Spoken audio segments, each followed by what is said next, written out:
परंतु नियम अनुसार तुम उस पर ब्रह्मास्त्र का संधान नहीं कर सकते जिसने तुम पर से साधा हुआ ब्रह्मास्त्र लौटा लिया हो अश्वत्थामा। अब तुम इस अस्त्र का संधान अर्जुन पर नहीं कर सकते अश्वत्थामा। तुम्हें इसका संधान अब किसी और दिशा में करना होगा।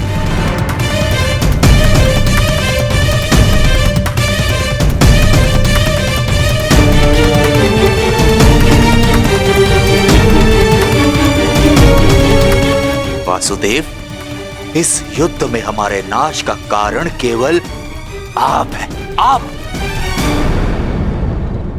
महामहिम भीष्म से लेकर मेरे पिताश्री की मृत्यु तक, कर्ण के वध से लेकर मित्र दुर्योधन की पराजय तक, इन सब का कारण केवल आप हैं, केवल आप। तो क्यों ना इस ब्रह्मास्त्र का संधान मैं आपके ऊपर कर दूं और अपना और अपने पक्ष का प्रतिशोध लूं।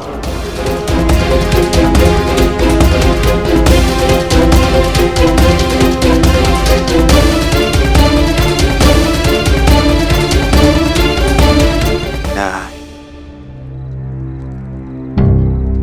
नहीं वासुदेव, नहीं। एक साधारण से ग्वाले पर मैं अगर ब्रह्मास्त्र का संधान करूंगा तो ये ब्रह्मास्त्र का अपमान होगा। वासुदेव, तुम्हें तो इस महाविनाश की ग्लानि से ही मर जाना चाहिए। तुम पर संधान करने से क्या लाभ?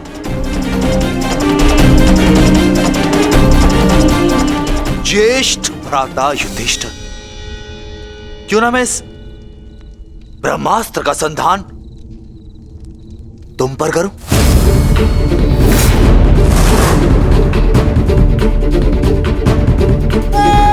क्योंकि राजा समाप्त, अर्थात युद्ध समाप्त।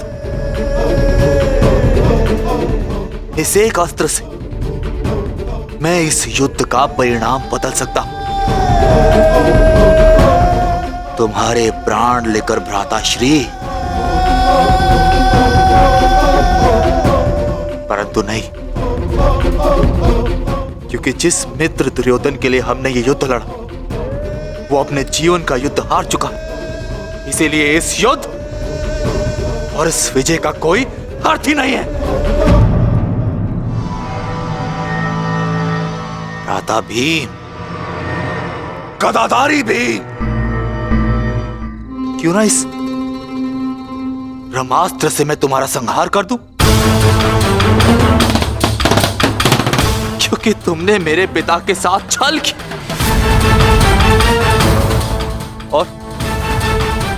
और बड़ी निर्दयता से मेरे पिता का अंत करवाया।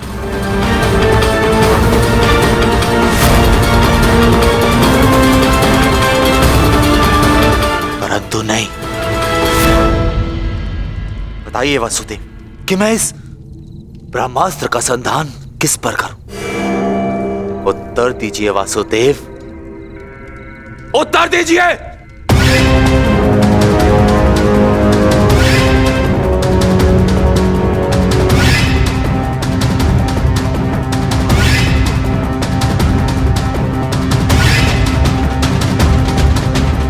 संधान करूंगा,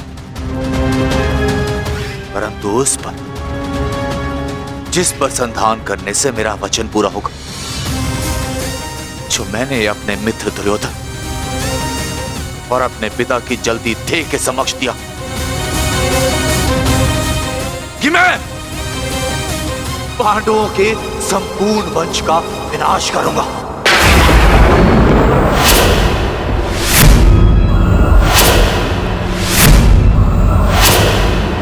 मैं द्रोण पुत्र अश्वत्थामा ये कामना करता कि मेरा ये ब्रह्मास्त्र गिरे उत्तरा के गर्भ पर,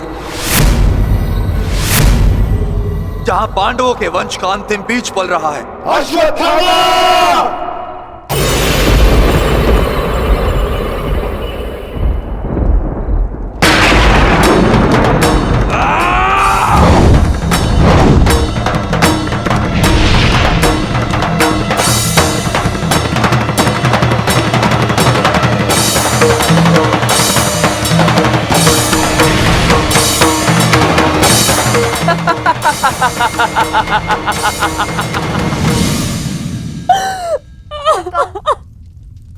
आता सब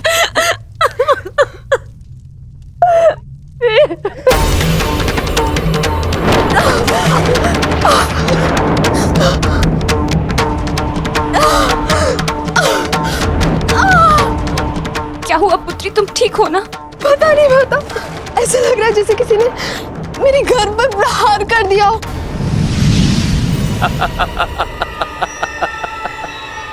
पांडवों के वंश का विनाश। अश्वत्थामा! ठहरो पांडवों, आज तुमने एक ब्राह्मण होने का धर्म त्याग दिया है अश्वत्थामा। अपने इस दुष्कर्म के कारण आज तुम ब्राह्मण नहीं रहे, अपितु एक राक्षस बन गए हो।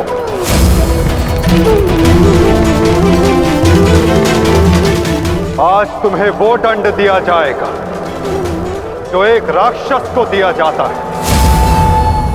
तुम्हें अपने दुष्कर्मों का परिणाम भुगतना होगा अश्वत्थामा। परंतु माता, उत्तरा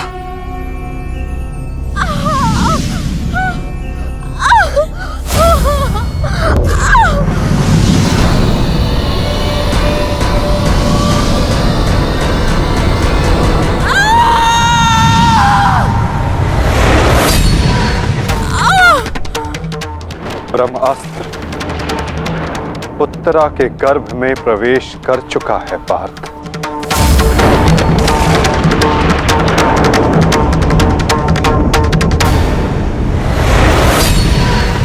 नहीं माता, ब्रह्मास्त्र का प्रहार कभी व्यर्थ नहीं जाता पार्थ।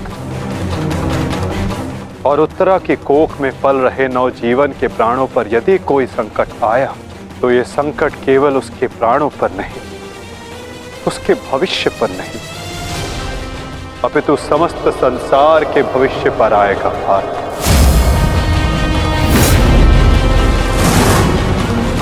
ये इस युग का अंत कहलाएगा पार्थ। अपितु इस नवजीवन की सुरक्षा करना आवश्यक है। धर्म के रक्षण के लिए इस नवजीव का जीवित रहना आवश्यक है पार्थ। माता रक्षा कीजिए, मेरे संतान पे कोई संकट आ रहा है। माता रक्षा कीजिए, रक्षा कीजिए।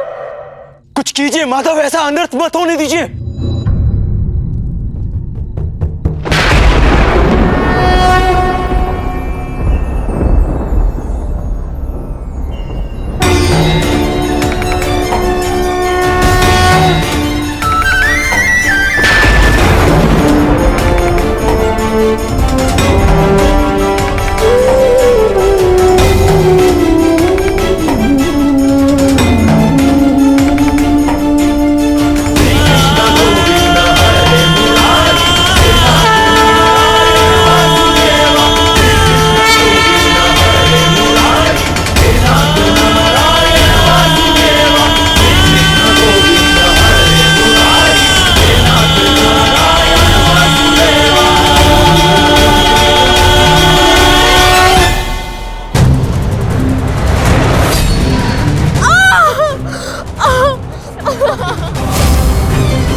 भी ये बालक सुरक्षित है।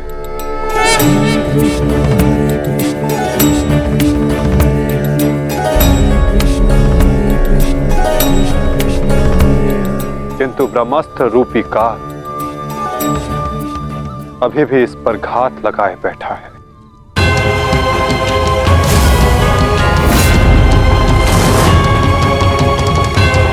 इसलिए मैं स्वयं इस बालक की सुरक्षा और इसका मार्गदर्शन करूंगा।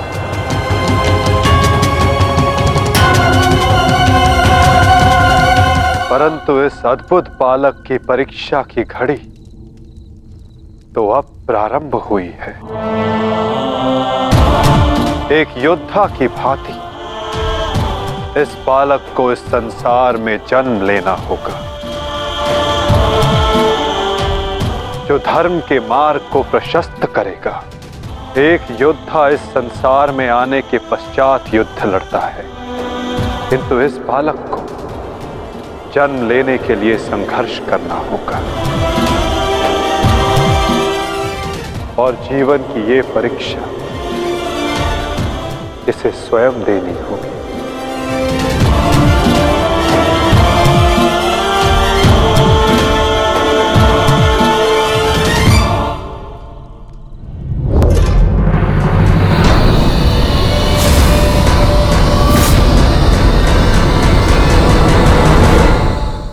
तुमने सीमा पार कर दिया अश्वत्थामा। अब मैं तुम्हें जीवित नहीं छोड़ूंगा। सच्चा हो जा मरने के लिए। अश्वत्थामा!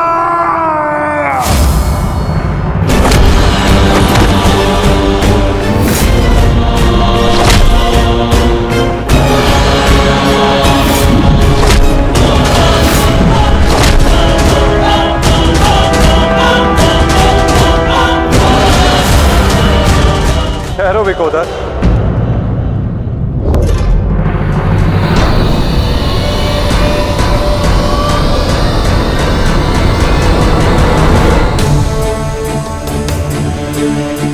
अश्वत्थामा तुम्हारा गुरुपुत्र है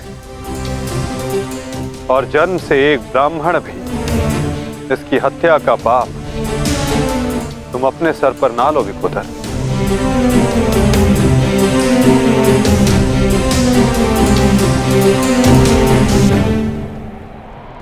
किंतु माता, इसने जो किया है वो क्षमा के योग्य नहीं। अवश्य पार्थ, अश्वत्थामा ने जो किया वो क्षमा के योग्य नहीं है। अश्वत्थामा को दंड अवश्य मिलेगा। ऐसा दंड कि आने वाला संसार सदा स्मरण रखे कि मूर्खता और खीज में किया गया कर्म सदा विनाशकारी सिद्ध होता है।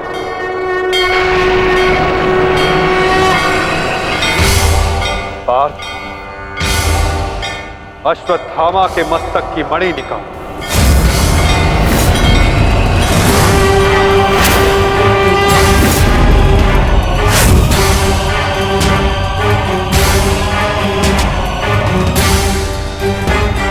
नहीं वासुदेव, आप ऐसा नहीं कर सकते। देना है तो मुझे मृत्यु दंड दीजिए वासुदेव, परंतु ऐसा मत कीजिए।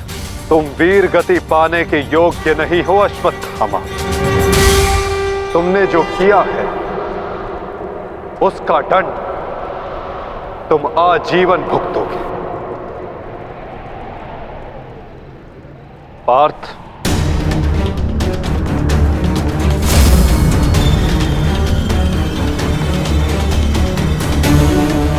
रुक जाओ अर्जुन। अर्जुन, मैंने कहा मेरे पास मत आओ। रुक जाओ।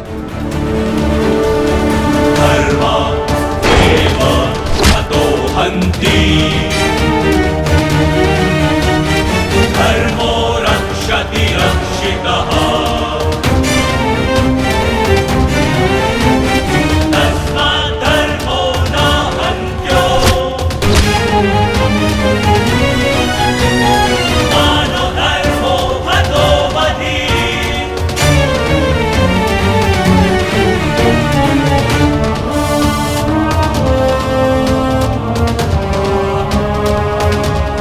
अर्जुन नहीं नहीं अर्जुन धर्मो रक्षति रक्षितः नहीं अर्जुन नहीं अर्जुन मानधर्मो हतो अर्जुन नहीं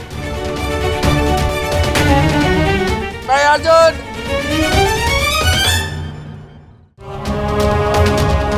अर्जुन नहीं नहीं अर्जुन धर्मो रक्षति रक्षितः नहीं अर्जुन नहीं अर्जुन मानधर्मो हतो अर्जुन नहीं वासुदेव क्षमा कर दीजिए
मैं तुम्हें श्राप देता हूं अश्वत्थामा,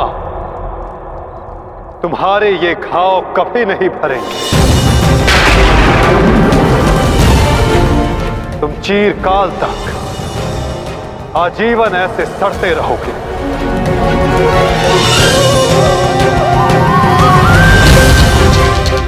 ये घाव लिए तुम जीते रहोगे अश्वत्थामा, और कलयुग तक समस्त संसार को संदेश दोगे कि पाप का भार असहनीय होता है। नहीं नहीं नहीं नहीं नहीं वासुदेव, वासुदेव मुझे क्षमा कर दीजिए, मुझे मृत्यु दे दीजिए वासुदेव, परंतु ऐसा मत कीजिए। नहीं गुरुपुत्र, अब से तुम्हारा जीवन ही तुम्हारा दंड है।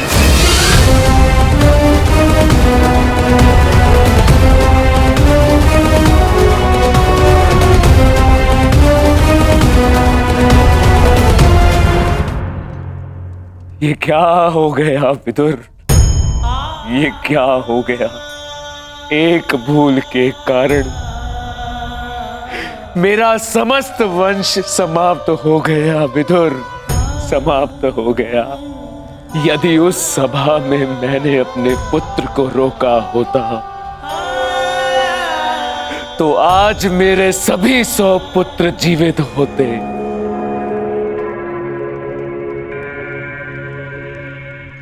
किंतु अब समय आ गया है पश्चाताप करने का। जाओ विदुर, और पांडवों को जाकर संदेश दो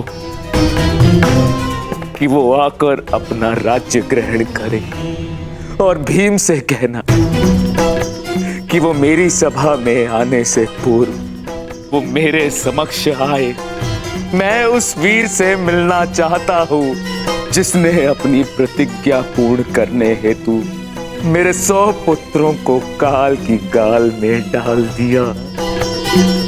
जाओ विदुर, जाओ।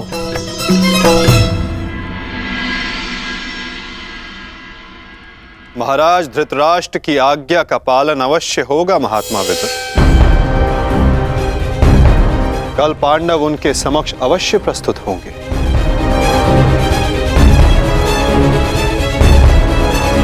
और विकोदर भीम भी।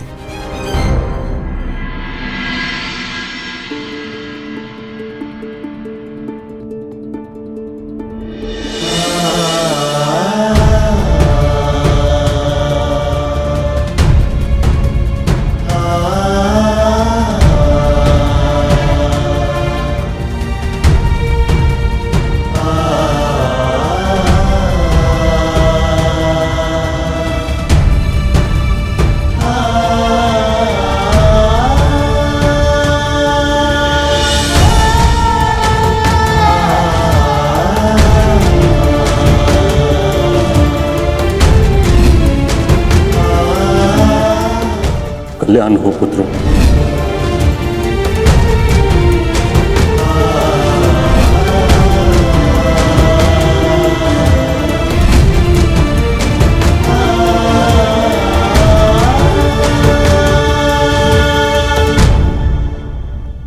धर्मराज, समय की गति सर्प के समान होती है। वो स्वयं चला जाता है परंतु अपने चिन्ह छोड़ जाता है। ज्ञानी पुरुष बीती से सीख लेकर आगे बढ़ जाते हैं। भूतकाल का स्मरण करके वो अपने वर्तमान और भविष्य को समाप्त नहीं करते। अब समय आ गया है अपना अधिकार लेने और प्रजा को उसका अधिकार दिलाने का। धर्मराज, तुम धर्म युद्ध जीत चुके हो, अब धर्म की स्थापना करो। धर्मराज, आगे बढ़ो।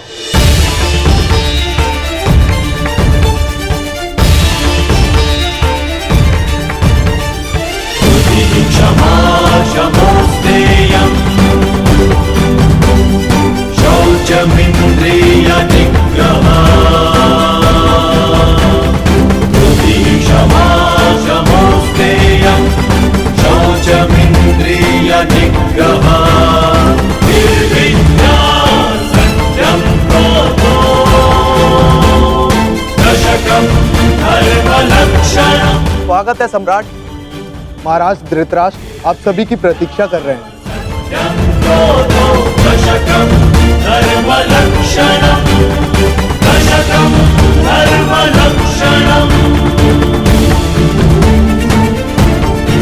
ठहरो सैनिक।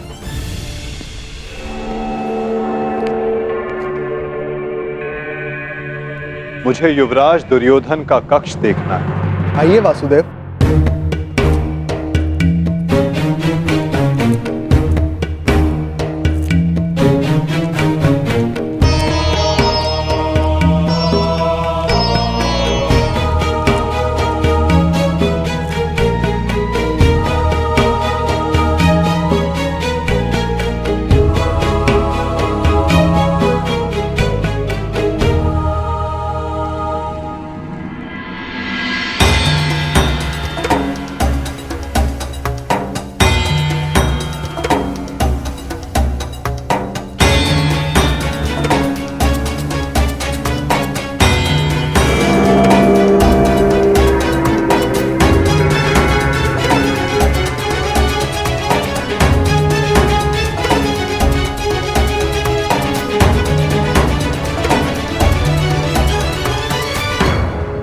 इस लो प्रतिमा का उपयोग युवराज अपने युद्ध अभ्यास के लिए किया करते थे। किंतु ना अब दुर्योधन शेष है, ना युद्ध। अब इस प्रतिमा का स्थान बदलने का समय आ गया है।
वही सभा है जो भारत के सबसे वीर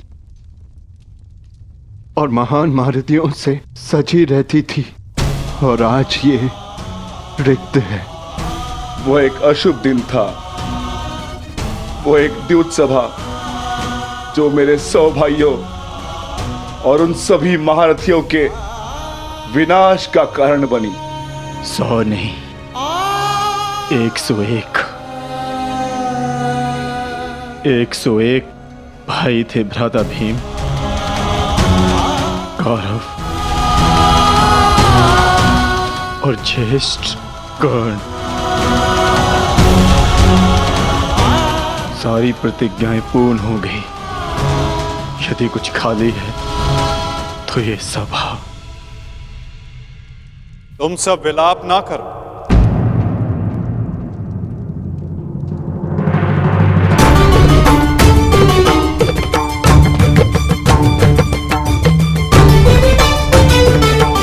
तुम सब ने धर्म के लिए युद्ध लड़ा, ऐसा कुछ नहीं किया जिसके कारण तुम्हें पश्चाताप अनुभव हो। ठीक कहा वासुदेव।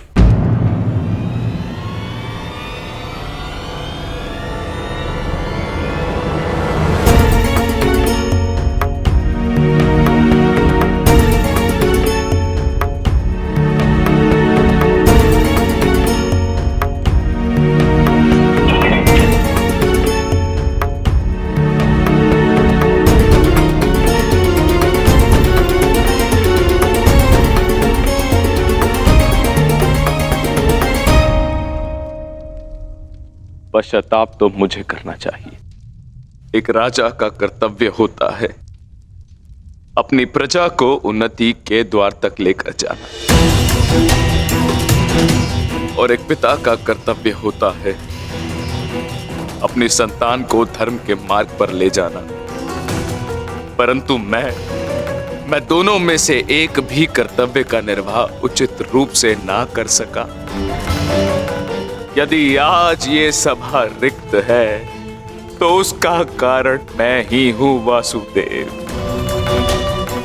भीम, तुमने मेरे 100 पुत्रों का वध किया है, किंतु अब मुझे तुम्हारे भीतर अपने वो 100 पुत्र अनुभव होते हैं।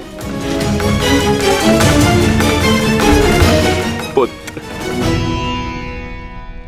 एक बार, केवल एक बार एक अभागे पिता के आलिंगन में आ जाओ।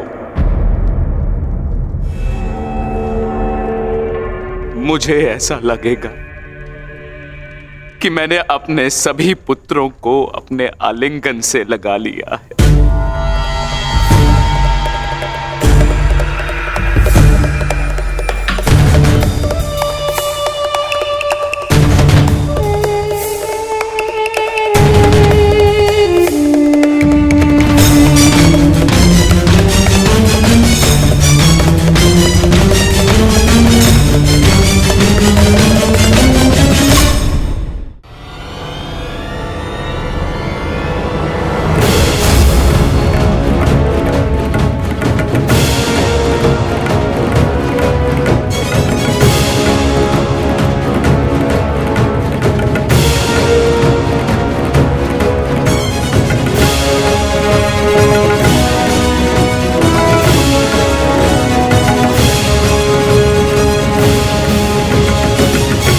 तुम्हारे अंदर 100 हाथियों का बल है ना भीम, और मेरी भुजाओं में भी मेरे 100 पुत्रों का वध करते हुए तुम्हें तनिक भी पीड़ा नहीं हुई भीम? तनिक भी हृदय नहीं कांपा तुम्हारा अपने भ्राताओं का वध करते हुए?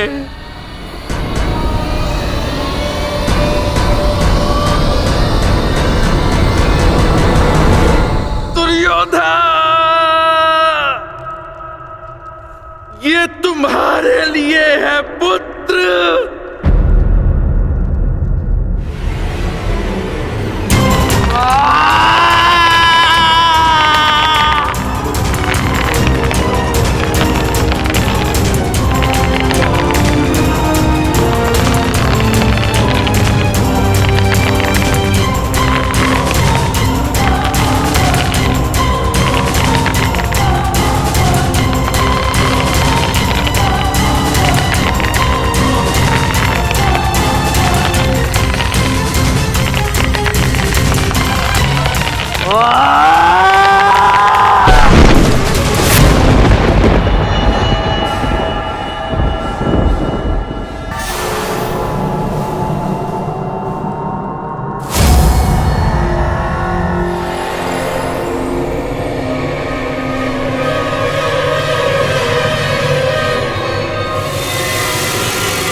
ये तुम्हारा अंत है भीम, अंत है, अंत है, अंत है।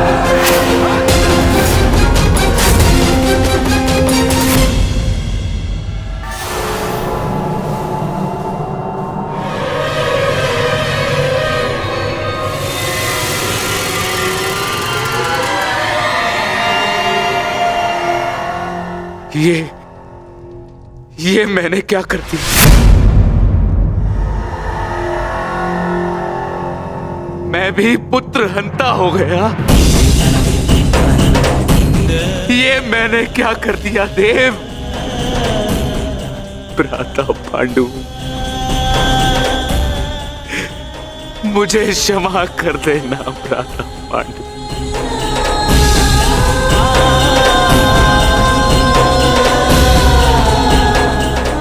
प्रतिशोध की ज्वाला ने मेरे विवेक को हर लिया। क्षमा कर मुझे।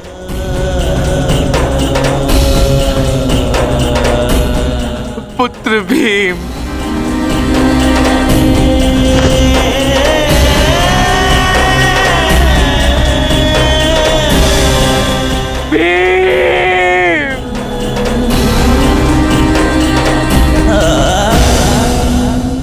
आपने उचित कहा महाराज। जब मनुष्य का विवेक हर जाता है तो उसके पांव स्वतः ही पाप की ओर बढ़ जाते हैं। किंतु अभी समय नहीं आया है महाराज कि आप अपने भाई से क्षमा मांगे। आपके पुत्र विकोदर भीम अब भी जीवित हैं।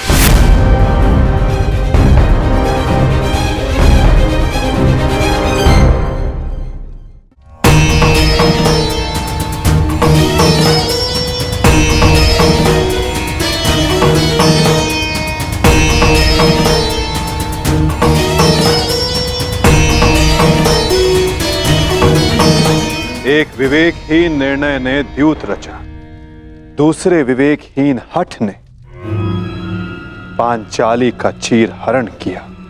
ये विवेकहीनता ही तो थी महाराज जो महाभारत का बीज बना। नारायणं नमस्कृत्य नरं चैव नरोत्तमं प्रतिशोध की अग्नि शत्रु से पूर्व स्वयं को जलाती है। अपने मन को शांत कीजिए। आप अभी पुत्रहीन नहीं हुए हैं। आपके 5 पुत्र अभी जीवित हैं।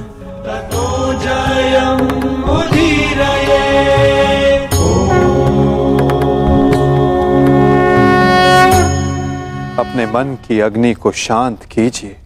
किंतु मेरे मन की अग्नि शांत नहीं होगी वासुदेव।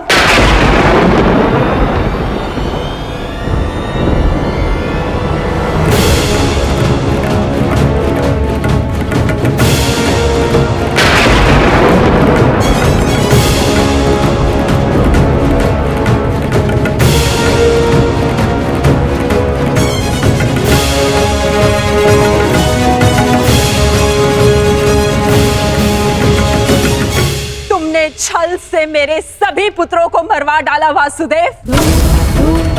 मैंने प्रयास किया कि मेरा एक पुत्र शेष रह जाए, परंतु उस प्रयास को भी तुम्हारे छल ने भंग कर दिया।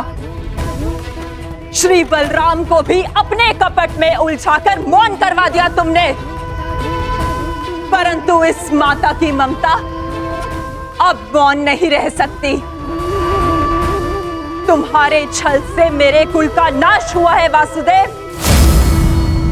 मैं तुम्हें श्राप देती हूं कि जिस प्रकार तुमने मेरे कुल का अंत किया है, उसी प्रकार तुम्हारे कुल का अंत भी होगा।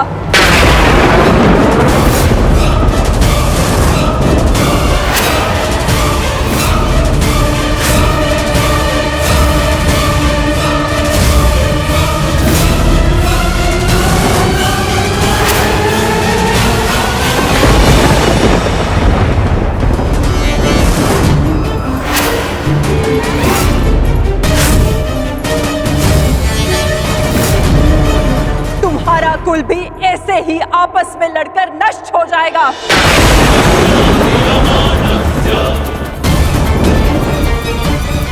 मैं भाग्यशाली हूं कि मेरे नेत्रों पर पट्टी बंधी है और मैं ये सब नहीं देख पाई, परंतु तुम ये महाविनाश अवश्य देखोगे। तुम स्वयं अपने कुल के महाविनाश का प्रारंभ करोगे वासुदेव।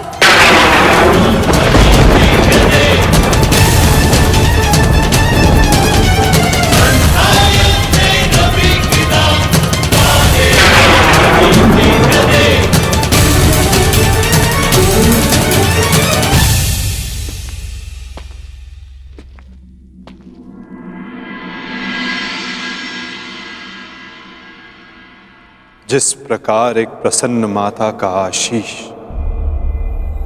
संसार में कोई नहीं रोक सकता, उसी प्रकार एक दुखद माता का श्राप संसार में कोई नहीं टाल सकता।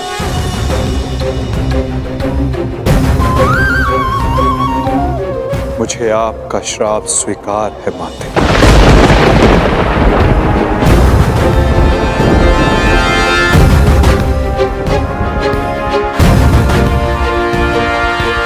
किंतु क्या आपको ज्ञात है कि इस युद्ध का सत्य क्या है? क्या आप जानती हैं कि इस महाविनाश, इस महायुद्ध का वास्तविक रूप क्या है? मेरे साथ चलिए माता, उस कुरुक्षेत्र की रणभूमि पर जो इस महाविध्वंस, इस महाभारत की साक्षी बनी है।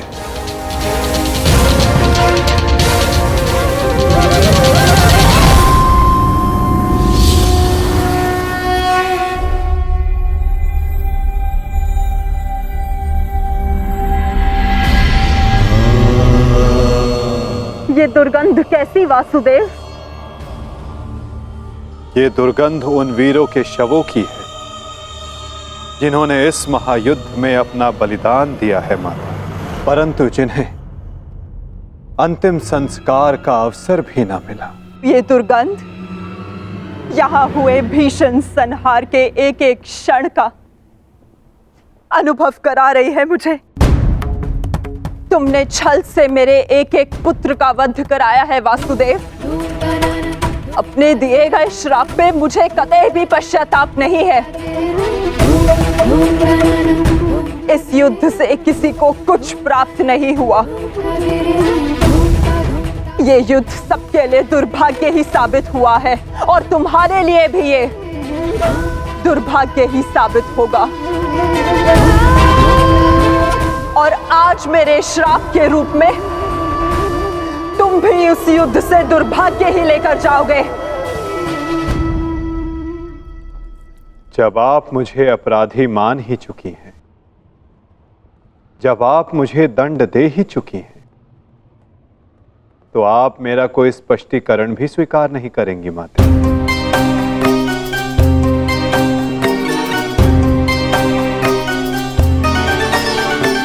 परंतु सत्य का भान आपके लिए आवश्यक है माता।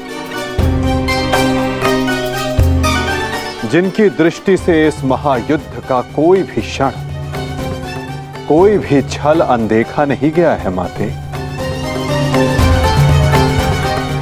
अब वीर बारबरी आपको सत्य का भान करवाएंगे।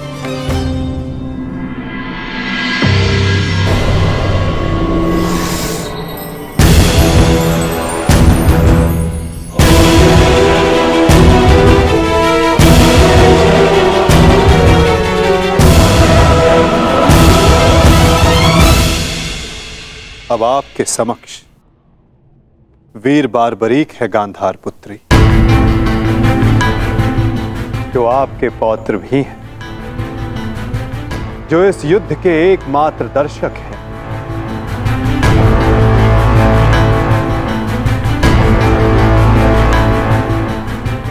वो बारबरीक जिन्होंने अपना शीश दान किया और अमर हो गए।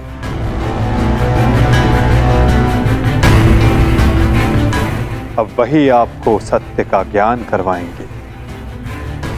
वीर बारबरीक की दृष्टि से इस महाभारत का कोई भी बल और छल अनदेखा नहीं रहा है माता।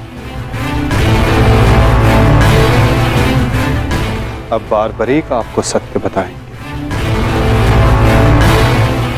पुत्र बर्बरिक, तुम स्वयं बताओ, क्या वासुदेव ने छल से मेरे पुत्रों का वध नहीं करवाया है?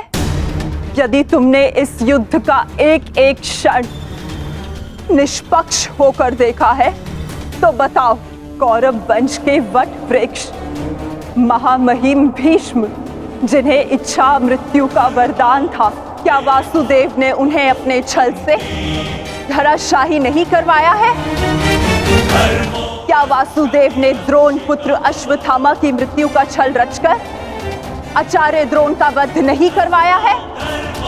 क्या मेरे पुत्र दुर्योधन की रक्षा कर रहे उसके मित्र कर्ण को छल से नहीं मरवाया है वासुदेव ने? पुत्र दुर्योधन पर युद्ध के नियमों के विरुद्ध जाकर प्रहार किया गया, क्या वो वासुदेव का छल नहीं था? मेरे समस्त 100 पुत्रों के वध का कारण केवल वासुदेव है। क्या ये भी सत्य नहीं है बारबरिक?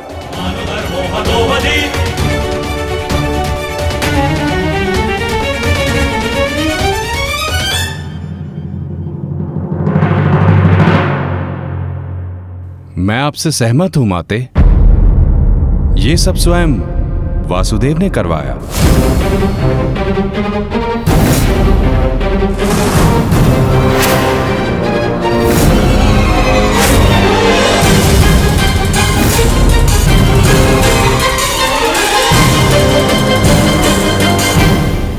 परंतु माते, आप किन 100 पुत्रों की बात कर रही हैं?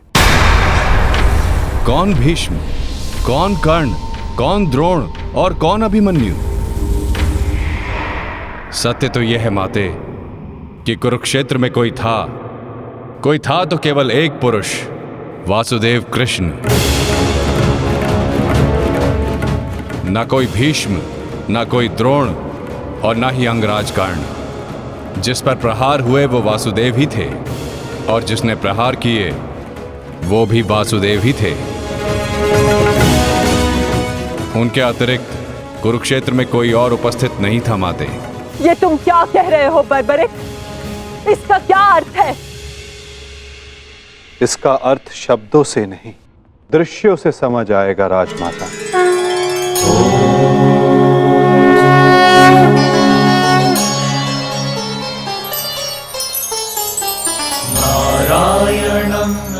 इस युद्ध के प्रारंभ से अंत तक हर प्रहार मैंने किया और हर प्रहार मैंने ही सहा।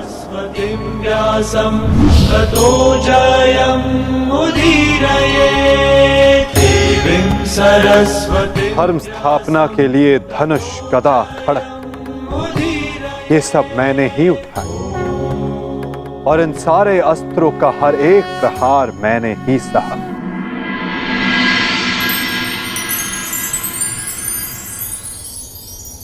बाण चलाने वाला मैं ही था। पितामह!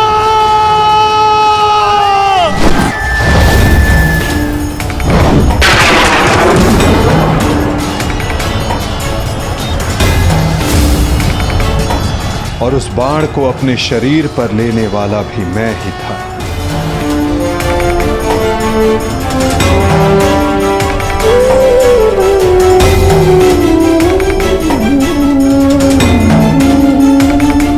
महामहिम भीष्म के रूप में भी मैं ही था और अर्जुन के रूप में भी मैं ही था।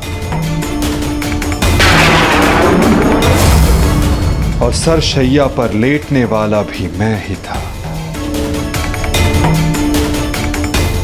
अभिमन्यु बनकर चक्रव्यूह मैंने ही तोड़ा।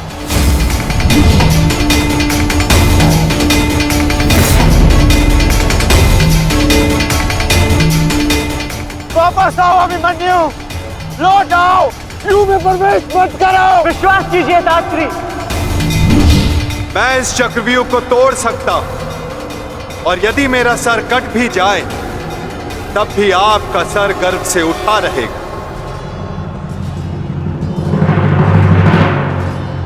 और उस दिन मुझे ही घेर कर मारा गया।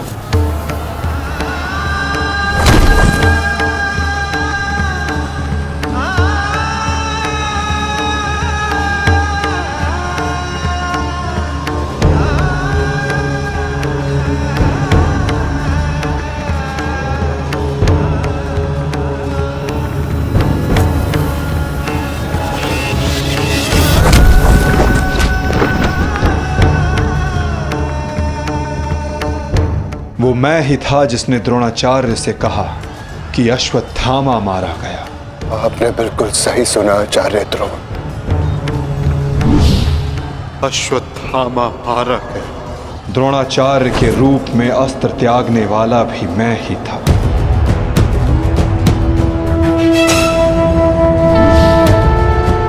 परंतु वो एक मनुष्य नहीं,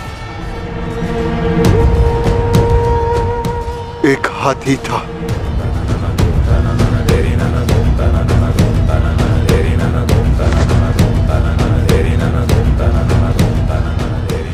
अश्वत्थामा!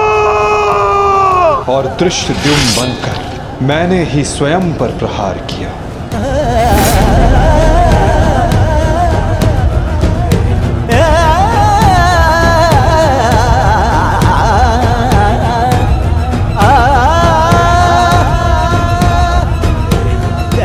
और कर्ण,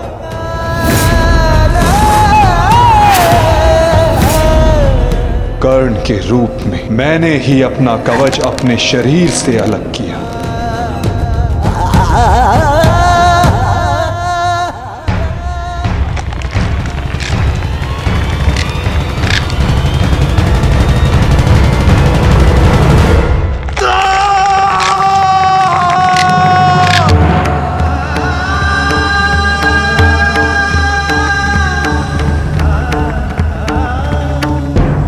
और युद्ध के मध्य में मेरे ही रथ का चक्र धंसा और मेरे ही आदेश पर मैंने ही स्वयं पर अंजलि का अस्त्र चलाया। अंगराज को मुक्त करो पार्थ, अंजलि का अस्त्र का प्रयोग करो।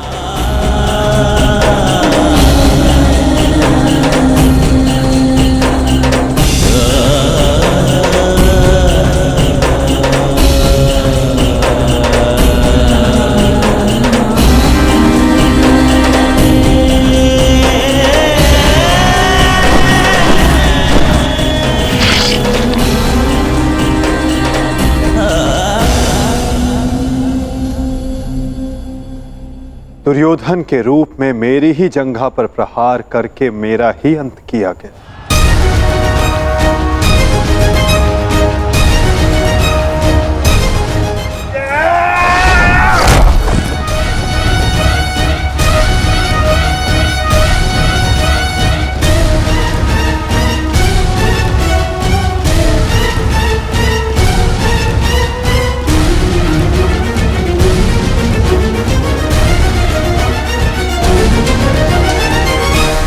द्रुपद हो या धृष्टद्युम्न, विकोदर भीम हो या अर्जुन, सब में मैं ही था।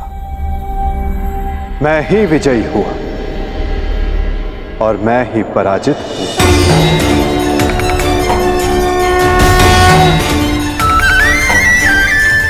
सबसे अधिक प्रहार मैंने की, सबसे अधिक घाव मैंने ही खाया।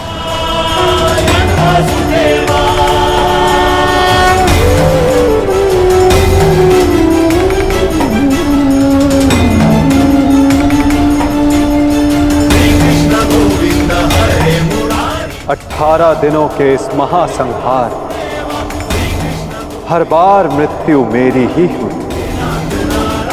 गिरता था जो घायल होकर रणभूमि में वो मैं ही था। अश्वत्थामा के अंगों से रक्त पीप श्वेत बनकर मैं ही युग युगांतर तक भटकूंगा। जीवन मैं तो मृत्यु भी मैं ही।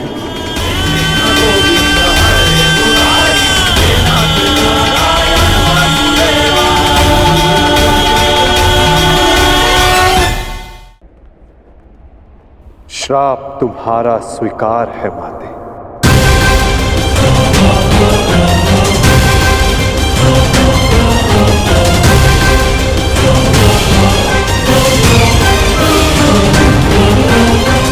परंतु जब सब आपने किया तो ये माया क्यों मेरे वासुदेव? आप सब एक क्षण में ठीक कर सकते थे, तो फिर ऐसा आपने क्यों नहीं किया? फिर उन प्रतिज्ञाओं का क्या होता माते, जो सबने ली थी? उन अपराधों के दंड का क्या होता, जो सबने किया? उन कष्टों का पुरस्कार क्या होता, जो धर्म ने सहे? उस सीख का क्या होता, जो इस युद्ध में हुए हर मृत्यु से मानव जाति को मिले और जो संसार में प्रलय आने तक उनका मार्गदर्शन करेगी?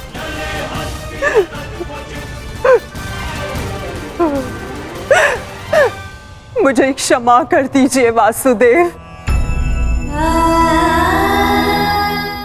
मेरा श्राप वापस नहीं लिया जा सकता, परंतु क्षमा अवश्य मांगी जा सकती है वासुदेव। अपने पुत्र मोह में खोकर मैं उचित और अनुचित का भेद भूल गई थी। मुझे क्षमा कर दीजिए केशव कि उस हो रहे अधर्म के विरुद्ध ये गांधारी अपने स्वर ना उठा पाए।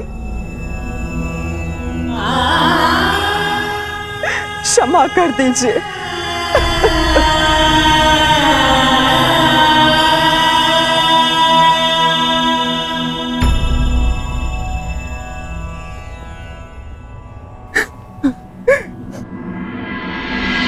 नहीं माते, किसी का अंत किसी के श्राप से नहीं होता।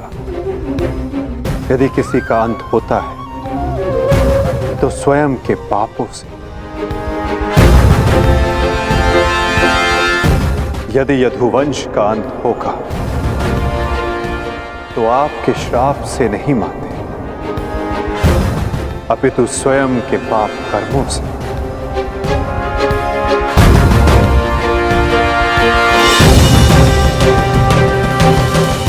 जब जब समाज में अपराध बढ़ेगा, एक महाभारत सामने आएगी। अपने ही अपनों को काटेंगे, कभी कुरुक्षेत्र में तो कभी द्वारका में।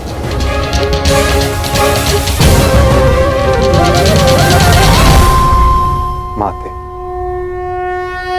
यदि आप कुछ करना चाहती हैं तो अपने मन के इस प्रतिशोध की अग्नि को शांत कीजिए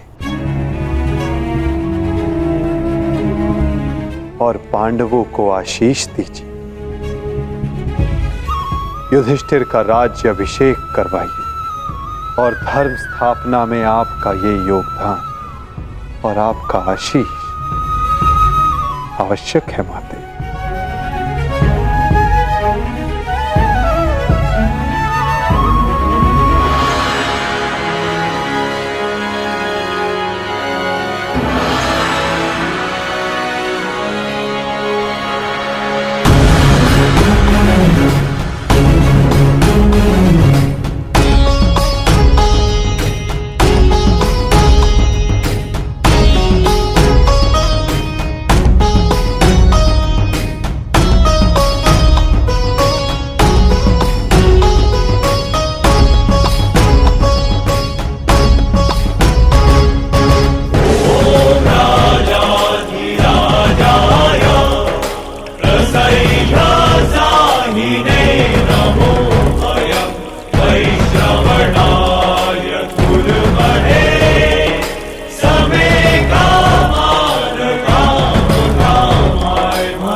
युधिष्ठिर की, सम्राट युधिष्ठिर की, सम्राट युधिष्ठिर की।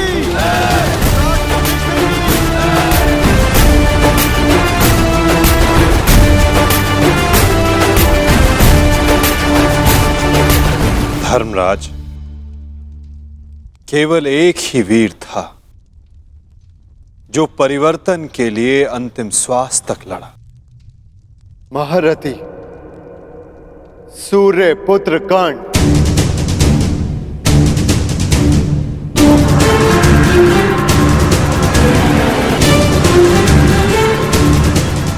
सदैव अपने ज्येष्ठ परिवर्तन के स्वप्न का आदर और सम्मान करना धर्मराज।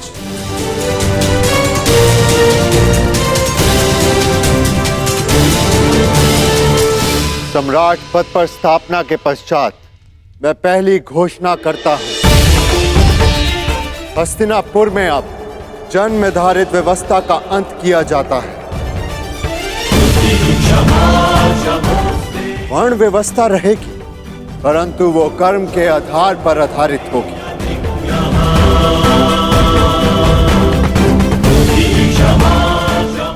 सूत हो या शूद्र हो, सबको शिक्षा का समान अधिकार दिया जाएगा और योग्यता के आधार पर काम, सम्मान और समानता का अधिकार सबको दिया जाएगा। यही धर्म स्थापना की नींव है और यही परिवर्तन का प्रारंभ। सम्राट युधिष्ठिर की, सम्राट युधिष्ठिर की, सम्राट युधिष्ठिर की, सम्राट युधिष्ठिर की। मुझे विश्वास है कि मेरे पश्चात परिवर्तन का अध्याय प्रारंभ होगा।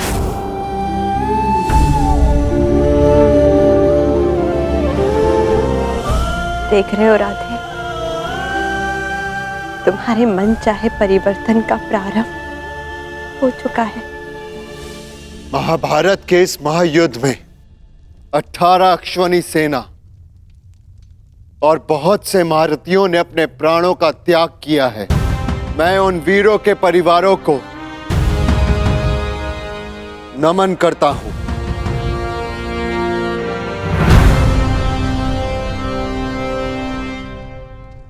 मैं सम्राट युधिष्ठिर ये आदेश देता हूं, युद्ध में सम्मिलित प्रत्येक सैनिक के परिवार को आर्थिक सहायता दी जाएगी। उनके बालकों को शिक्षा, उनके आश्रितों के लिए भरण पोषण की व्यवस्था अब सम्राट का उत्तरदायित्व है। सम्राट युधिष्ठिर की, सम्राट युधिष्ठिर की, सम्राट युधिष्ठिर की, सम्राट युधिष्ठिर की। और भ्राता कर्ण, मुझे विश्वास है कि मैं संसार में सदा राधे कर्ण के नाम से ही जाना चाहूंगा।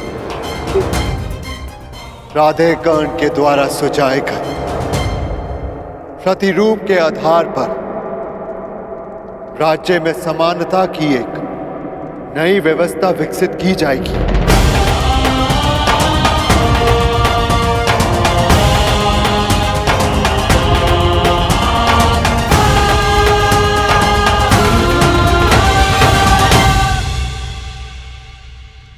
युधिष्ठिर और अन्य पांडवों ने अपने ज्येष्ठ कर्ण के दिखाए परिवर्तन के मार्ग पर चलते हुए एक धर्म राज्य का निर्माण किया। अर्जुन का लक्ष्य अब केवल एक महान व्यवस्था की स्थापना थी। 100 कौरवों का नाश कर देने वाले भीम ने भी अब निर्माण की भागदौड़ संभाल ली और नकुल सहदेव अपनी माता कुंती, गांधारी और बुजुर्ग हो चले धृतराष्ट्र की सेवा में लगे थे। हर ओर धर्म था, संपन्नता थी, आनंद था, परंतु अतीत से छूटा एक बाण परीक्षा बनकर भारत के भविष्य पर मंडरा रहा था।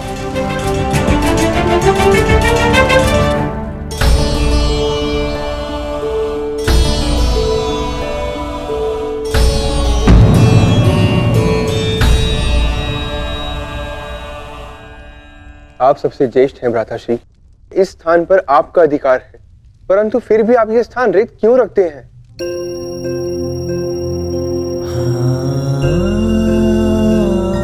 नहीं नकुल, यह स्थान मेरा नहीं। भ्राता कर्ण हम सबसे ज्येष्ठ हैं और सर्वप्रथम इस स्थान पर सिर्फ उनका अधिकार है।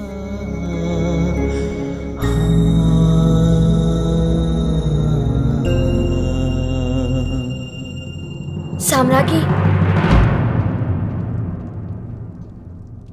क्या हुआ दासी? इतनी व्यग्र क्यों हो? युवरानी उत्तरा को प्रसव पीड़ा होना आरंभ हो चुका है।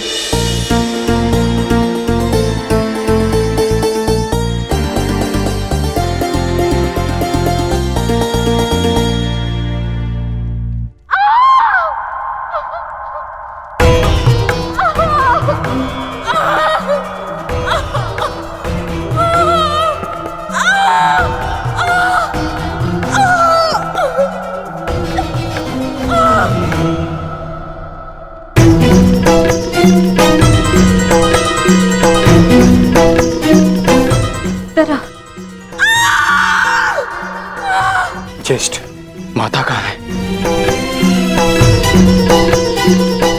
माते,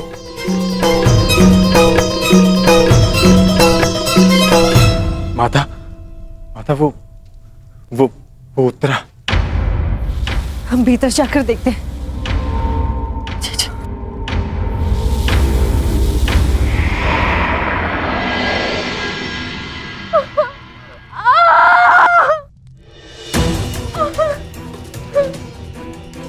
पुत्री, साहस रखो। अब और पीड़ा सहन नहीं होती माता। साहस रखो पुत्री, हम सब हैं तुम्हारे साथ।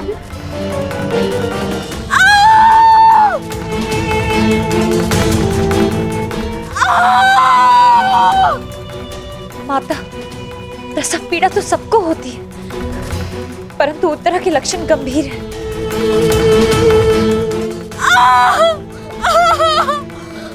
माता, कहीं कोई अनहोनी ना हो जाए।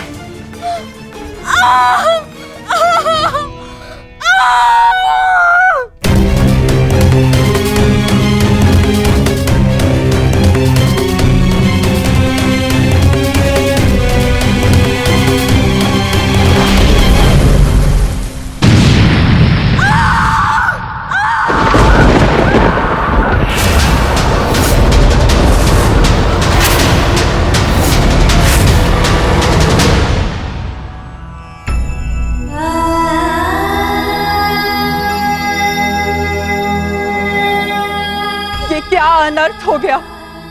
अब हम क्या उत्तर देंगे उत्तरा को? उत्तरा,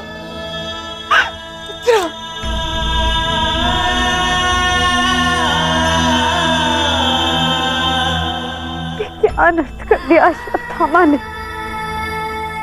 एक ब्राह्मण होने के पश्चात प्रतिशोध की अग्नि में वो कितना अंधा हो गया।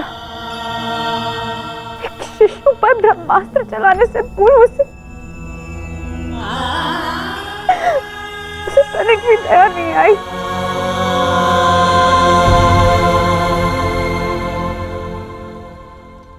क्षमा कीजिए महाराज, किंतु हम शिशु नहीं बचा सके।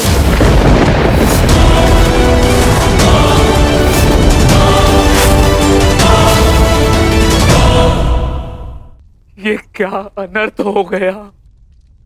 ये सब मेरे कर्मों का फल है। हे नारायण, उस बालक की सहायता करिए। इसमें उस बालक का कोई दोष नहीं है। हे नारायण, सहायता करिए। माता,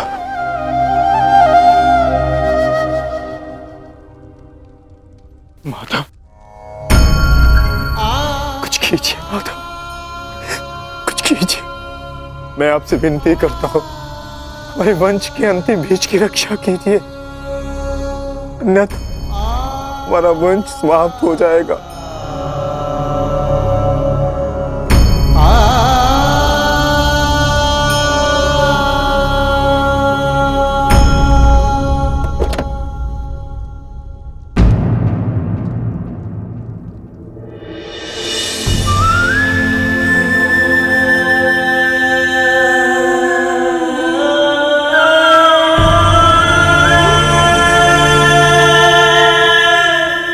ब्रह्मास्त्र विफल नहीं जा सकता याज्ञसेनी। ब्रह्मास्त्र का संधान हुआ है तो उसका परिणाम निकलना भी निश्चित है।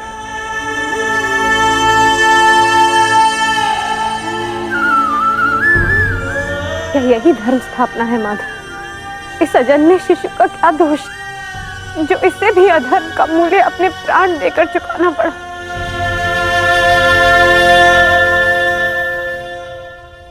एक पापी के पाप का फल निरीह उत्तरा क्यों भुगतेगी?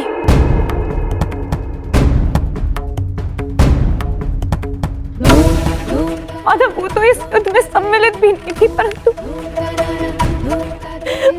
इस युद्ध में उसने अपना सब कुछ खो दिया। अपने पिता, अपना भाई, अपना पति और अब अपना पुत्र।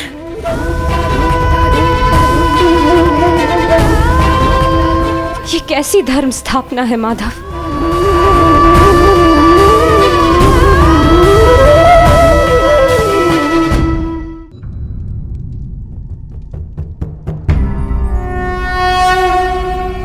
यदा यदा हि धर्मस्य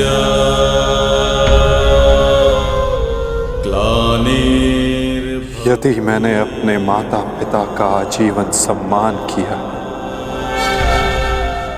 यदि मैंने अपने गुरु की गुरु दक्षिण संपूर्ण मन से दी, यदि मेरे जीवन का हर कार्य का उद्देश्य शुभ रहा है,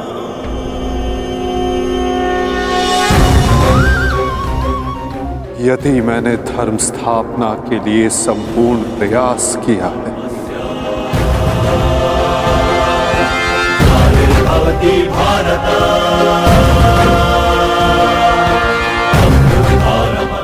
तो ये बालक अभी और इसी क्षण श्वास ले।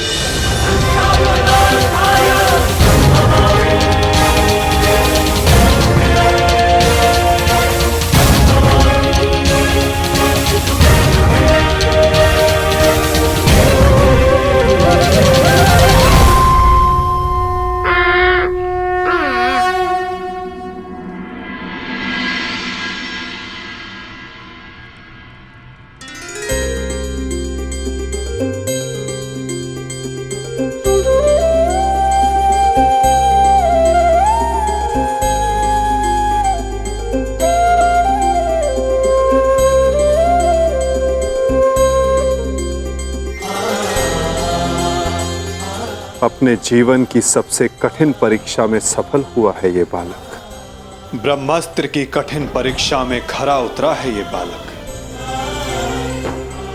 जो धर्म स्थापना का मुख बनेगा।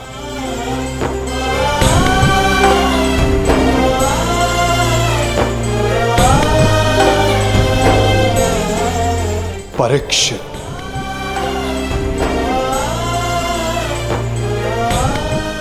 हाँ याज्ञसेनी, इस बालक का नाम परीक्षित होगा। वृषाली! वृषाली! वृषाली!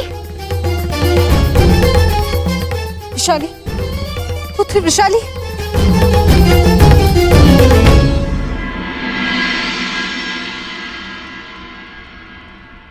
बधाई हो सम्राट। देवी वृषाली माता बनने वाली हैं।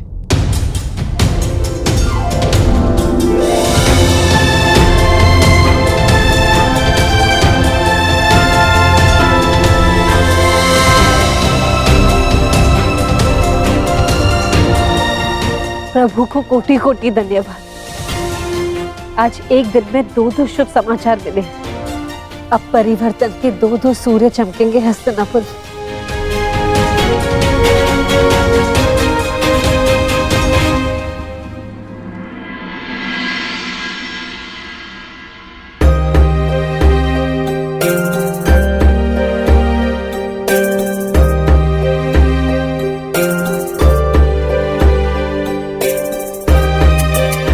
परिवर्तन का नया युग प्रारंभ हुआ है वृषाली। प्रसन्न हो जा कि सूर्य पुत्र को तर्पण देने वाला इस संसार में आने वाला है।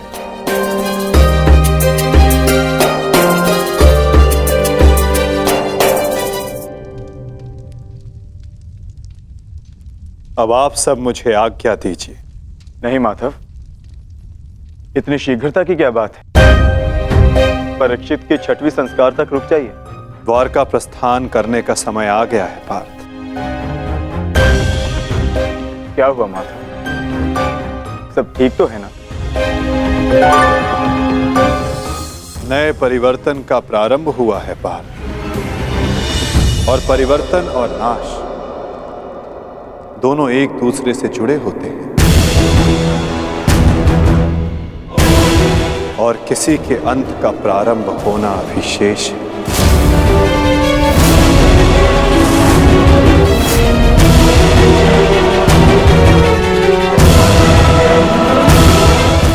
बचाओ बचाओ बचाओ, बचाओ, बचाओ। मैं तेरा अंत कर दूंगा। जानता है मैं कौन हूं? मैं हूं इस द्वारिका का भविष्य। सांब!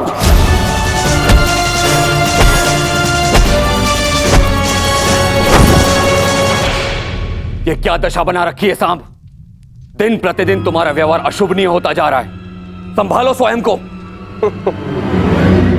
आओ श्री, मुझे समझाने से पूर्व अपने छलिया भ्राता को समझाइए, जिसने बिना अस्त्र शस्त्र उठाए मेरे ससुर के कुल का नाश कर दिया। क्या वो शोभनीय था? अपने पिता के लिए ऐसा भाव पाप है। पाप तो आपके भ्राता ने किया है, मैं तो केवल मदिरा पान कर रहा हूं। संभालो अपने आप को। एक योद्धा को यह सब शोभा नहीं देता। कैसा योद्धा ताजश्री, जिसके हाथ से तलवार छीन ली गई हो, जो अपने मित्र विश्वसेन की सहायता करने का वचन पूरा ना कर सका हो, उस मनुष्य को आप योद्धा कहते हैं। जब युद्ध करने का समय था तो युद्ध नहीं करने दिया। अब इस अपमान को गले से निकलने के लिए इस मदिरा के अतिरिक्त मेरे पास और कोई सहारा नहीं है। मुझे विश्वास नहीं होता कि तुम कृष्ण पुत्र हो। नहीं हूं मैं, नहीं हूं छलिया का पुत्र। वो केवल मेरे लिए एक छलिया है, केवल एक छलिया। सांब!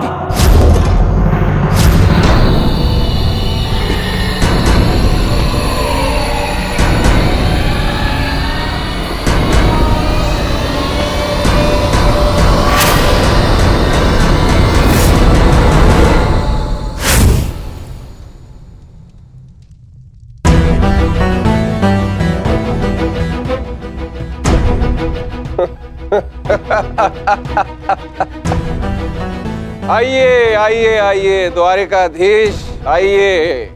स्वागत है आपका, स्वागत है। लौट आए आप। करा इस आर्यव्रत के सभी महारथियों का अंत। कराए धर्म स्थापना के नाम पर अपना पलड़ा भारी। अब अरे अच्छी, आप देख क्या रहे? स्वागत नहीं करेंगे इनका? इतना महान कार्य पूर्ण करने के पश्चात आज लौटे हैं। आज तो राजभवन में उत्सव होना चाहिए। पांचाल, काशी, मगध, छेदी, सभी महाजनपदों के महान शासकों का अंत करवा डाला, सिर्फ धर्म स्थापना के नाम पर। अब क्या बचा पूरे भारतवर्ष में? पूरे भारतवर्ष में सिर्फ दो महान राज्य। पहला द्वारिका, दूसरा हस्तिनापुर। और हस्तिनापुर का महान शासक धर्मराज युधिष्ठिर पहले से ही अपने चारों भाइयों के साथ इनके तलवे चाटता है।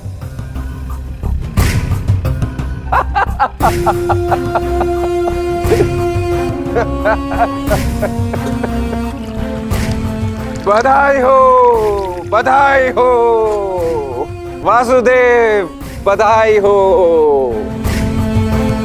आप अपने उद्देश्य में सफल हुए, जीत गया द्वारिका महाभारत। परंतु आपने भी मूल्य कुछ कम नहीं चुकाया। हमारी 7 औक्षणी सेना का अंत करवा दिया। क्या मिला आपको हमारे वीर सैनिकों का अंत करवाकर? क्यों किया आपने?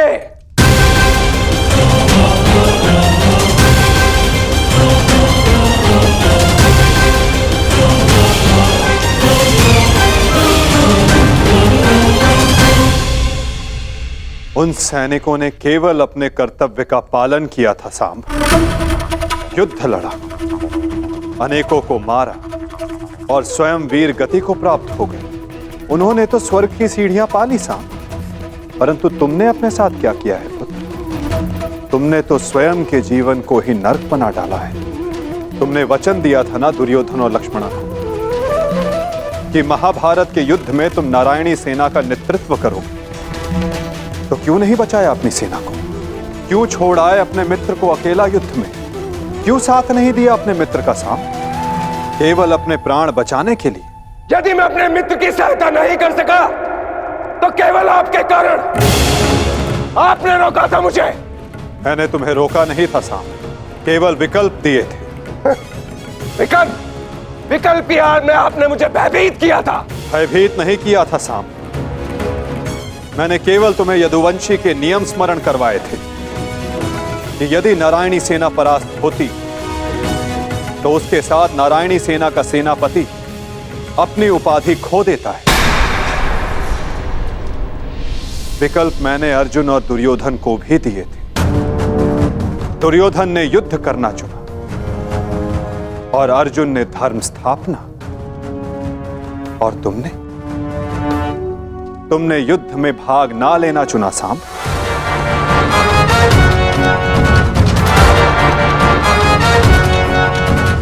कदाचित यदि तुमने अपने मित्र वीर वृषसेन को उस युद्ध में प्रदर्शन करते देखा होता तब तुम्हें ज्ञात होता कि वीरता की वास्तविक परिभाषा क्या होती है सांब। यदि तुमने अपने प्राण उस युद्ध में गवा दिए होते तो आज मेरा सर गर्व से ऊंचा होता। किंतु नहीं,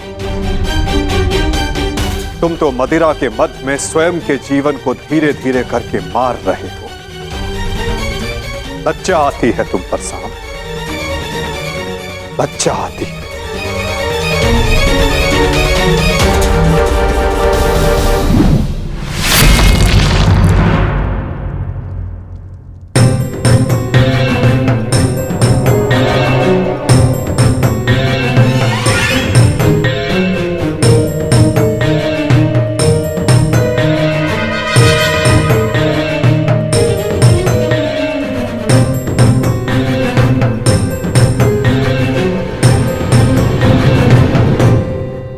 प्रणिपात पिताश्री।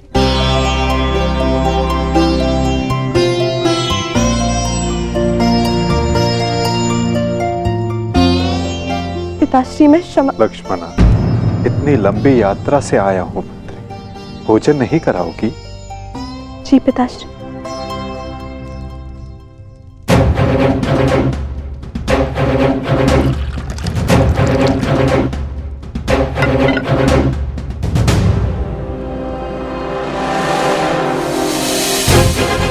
तुमने वचन दिया था ना दुर्योधन और लक्ष्मण को कि महाभारत के युद्ध में तुम नारायणी सेना का नेतृत्व करो।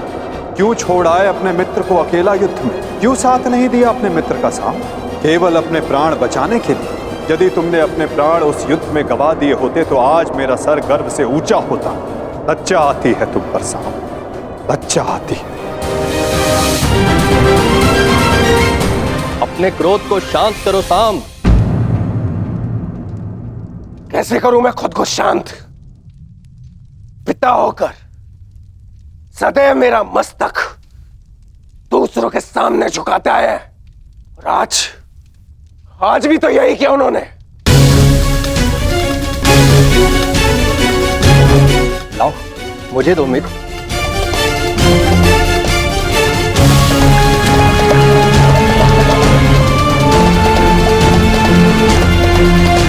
लो पियो।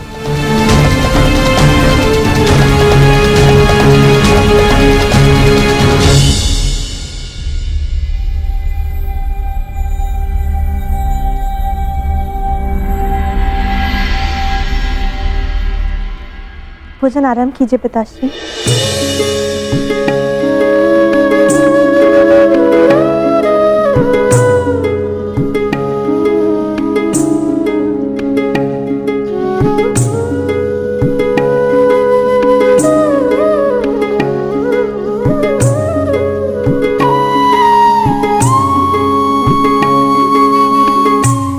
पिताश्री, क्या आप मुझे मेरे पिता के विषय में कुछ बता सकते हैं? युद्ध में क्या हुआ था?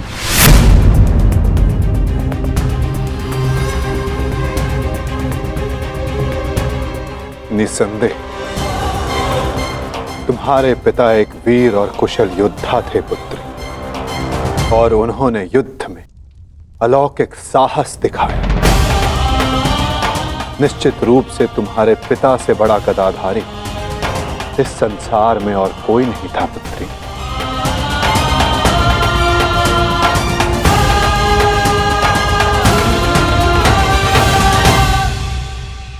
यदि ये सत्य है तो उन्हें ये संसार छोड़ के क्यों जाना पड़ा पिताश्री? हमारे कर्म और हमारे चयन हमारी नियति निर्धारित करते हैं। कुछ भावों और कुछ वस्तुओं में अधर्म का वास होता है।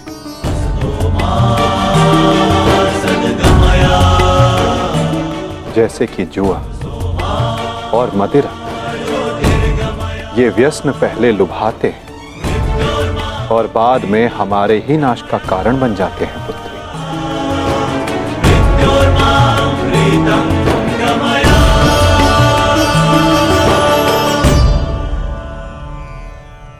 लो मित्र पियो।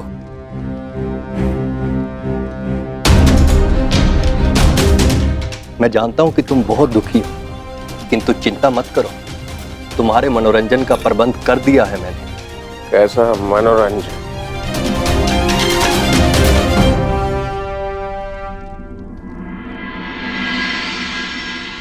लक्ष्मणा, सदैव स्मरण रखना पुत्री, जब जब मनुष्य पर मद और जुए का प्रभाव बढ़ेगा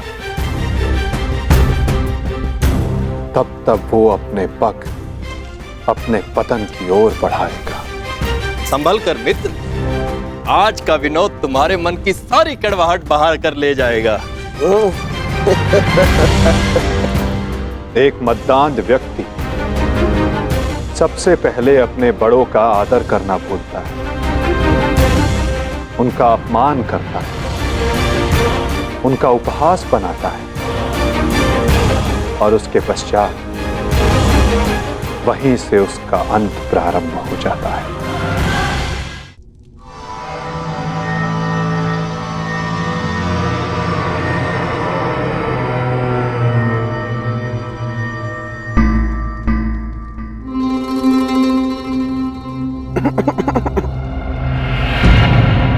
तो आप हैं महान ऋषि, सुना है महात्मा कि आप भविष्य बता सकते हैं। बड़ी प्रशंसा सुनी है आपकी। क्या जानना चाहते हो? यदि ये सत्य है तो बताइए कि इस रमणी को आगे चलकर क्या होगा, पुत्र या पुत्री?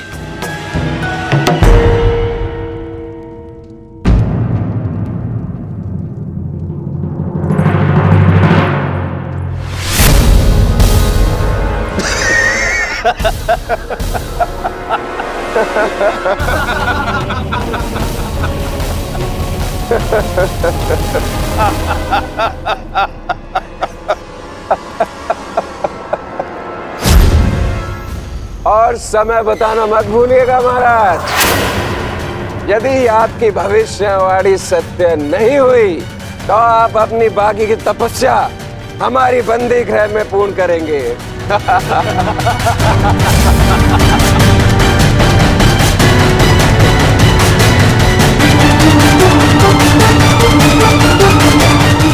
कौन क्यों है महाराज?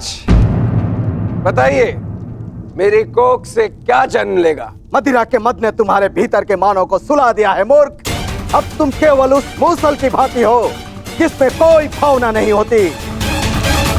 वो किसी भी वस्तु पर पड़ता है तो उसे कुचल देता है। ये लीजिए पिताश्री, ये हलवा मैंने विशेष रूप से आपके लिए बनाया है।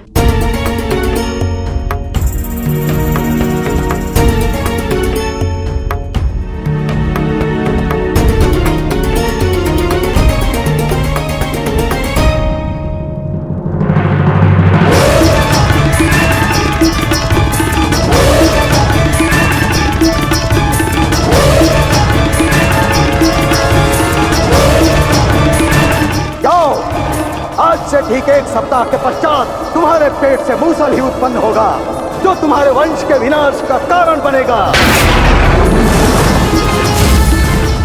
जिस मदिरा के मद में तुमने मेरा अपमान करना चाहा, वो मदिरा तुम्हारे नाश का कारण बनेगी।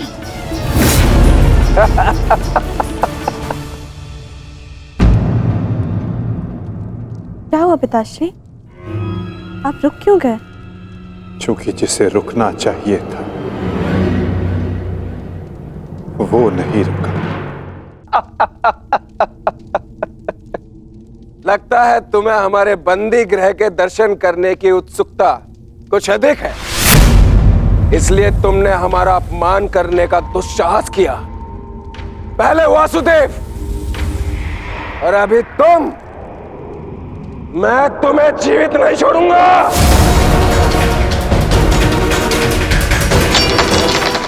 अरे ये क्या कर रहे हो मित्र? शांत हो जाओ और इनसे क्षमा मांगो ताकि अपना श्राप वापस ले ले। ये क्या कह रहे हो तुम? इस पाखंडी से क्षमा मांगो? ये एक पाखंडी है। भला कभी किसी पुरुष के कोख से कुछ जन्मते हुए देखा है? ऐसे ढोंगी साधु से डरने की कोई आवश्यकता नहीं।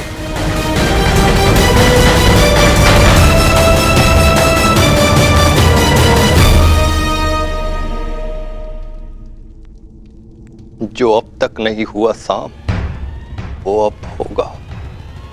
साधुओं का श्राप व्यर्थ नहीं जाता।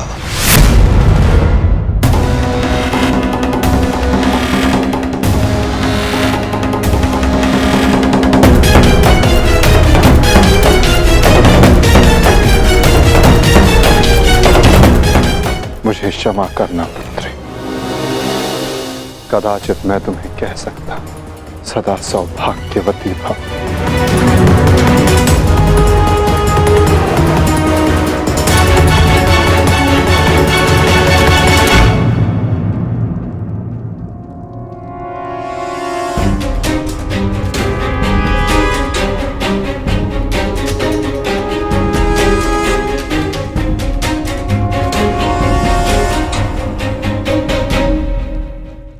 एक साधु का उपहास उड़ाना और उन पर प्रहार करने का प्रयास करना क्षमा के योग्य नहीं है सांब। आपने तो सृष्टि के सभी महारथियों और अनेकों सैनिकों का वध करवाया। क्या वो क्षमा के योग्य है?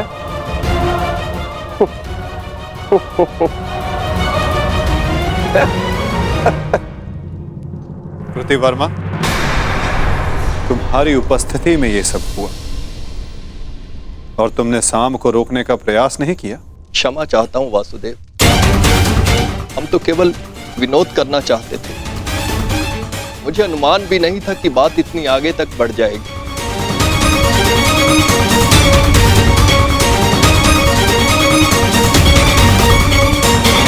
इतना समय 7 दिन।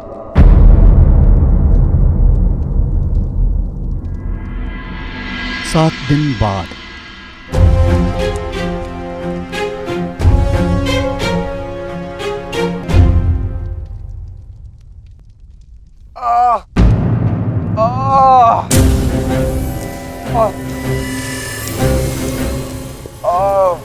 सहायता करो मित्र, मेरी सहायता करो, अत्यधिक पीड़ा हो रही है। कैसी पीड़ा हो रही है तुम्हें? लगता है उस साधु का श्राप मुझे लग गया है। आज 7वां दिन है और ये देखो मेरे पेट में अत्यधिक पीड़ा हो रही है। जाओ, आज से ठीक 1 सप्ताह के पश्चात तुम्हारे पेट से मूसल ही उत्पन्न होगा, जो तुम्हारे वंश के विनाश का कारण बनेगा।